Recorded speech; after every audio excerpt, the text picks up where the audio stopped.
अस्सलाम वालेकुम, welcome to this clinic. उम्मीद करता हूँ आप सब लोग खैरियत से होंगे। नाज़रीन, आज इस वीडियो के अंदर हम एक नुस्खे के ऊपर बात करेंगे। आपको एक नुस्खा बताऊँगा जो कि मर्द और ख़वातीन दोनों के लिए है, और ये नुस्खा बहुत ही अहम है और ये बहुत ही आम सी बात है आज के दौर में कि ख़वातीन और मर्दों के अंदर जो है बाल का गिरना, बालों का होना, मर्द हज़रात के अंदर गंजपन का होना ये बहुत आम हो गया है और बाल गिरते जा रहे हैं, जिसकी बहुत सारी वजूहातें, कोई एक नहीं है कि हम कहें कि भाई इस वजह से या उस वजह से, बल्कि बहुत सारी चीज़ें होती हैं जिसकी वजह से बाल गिरने जो होते हैं वो शुरू हो जाते हैं।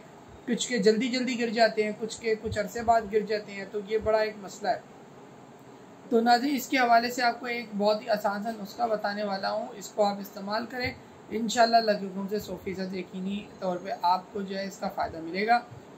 नुस्खा शुरू करने से पहले अगर आपने अभी तक हमारा चैनल सब्सक्राइब नहीं किया है तो हमारे चैनल को सब्सक्राइब करें, साथ ही बेल वाले आइकन पर लाजमी क्लिक करें ताकि आपको हमारी हर आने वाली न्यू वीडियो की अपडेट मिल सके। नाजरीन, नुस्खा नोट कर लें। आपने 5 प्याज़ों के छिलके लेने हैं, उनको आपने आधा लीटर पानी चूल्हे पे चढ़ाकर उनमें वो छिलके ऐड कर देने हैं। इसको आपने जब बॉयल हो जाए तो 2 से 3 मिनट तक आपने इसको पकाना है।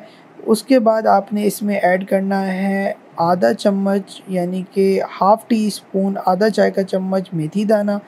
फिर इसमें आपने ऐड करना है 1/4 यानी कि 1/4 टीस्पून आपने इसमें ऐड करना है कलौंजी। उसके बाद आपने इसको मज़ीद 1 मिनट तक पकाना है।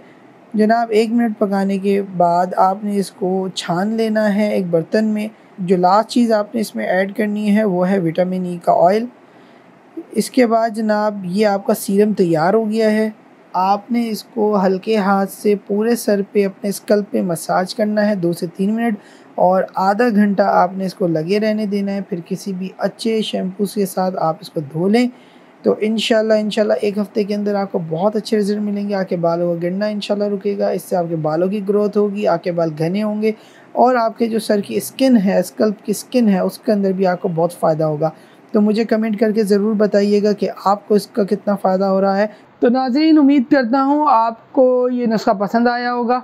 आप इसको इस्तेमाल करें और कमेंट करके मुझे ज़रूर बताएं कि आपको इससे कितना फ़ायदा हुआ है, और जिनके आपके सर्कल में जो लोग जो इस मसले से दो चार हैं उन तक ये वीडियो ज़रूर पहुंचाएं, शेयर करें। अपने फेसबुक पे शेयर कीजिए, अपने इंस्टाग्राम पे शेयर कीजिए, अपने व्हाट्सएप पे इसको शेयर कीजिए, अपने दोस्तों तक इसको पहुंचाइए ताकि ज़्यादा से ज़्यादा लोग इससे फ़ायदा उठा सकें। मिलते हैं अगली वीडियो में अगले नुस्खे के साथ, तब तक के लिए इजाज़त दीजिए। अल्लाह हाफिज़।